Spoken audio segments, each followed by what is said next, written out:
Qum bo'g'ma iloni. O'zining g'ayritabiiy ko'rinishi va yashash tarzi bilan ajralib turadigan, zaharli bo'lmagan ilon turidir. Bu ilon asosan qumli va cho'l hududlarda yashaydi.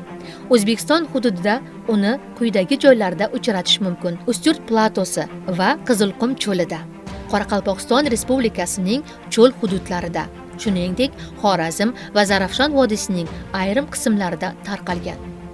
Bu jonzot hozirgi vaqtda zaif holatda, ya'ni soni kamayib borayotgan tur hisoblanadi. Uning tarqalishi hududlarda alohida, ya'ni mozaika ko'rinishiga ega. Bo'g'ma deb atalishiga sabab u o'ljasini zahar bilan emas, balki tanasi bilan o'rab, bo'g'ish orqali ovlaydi.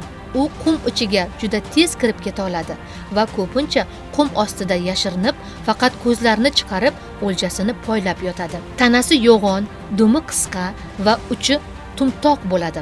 Uning rangi qum rangiga juda mos keladi.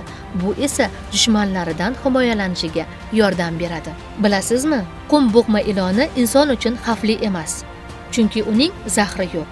U tabiatda mayda kemiruvchilar va kaltakesaklarni ovlab, tabiat muvozanatini saqlashga yordam beradi.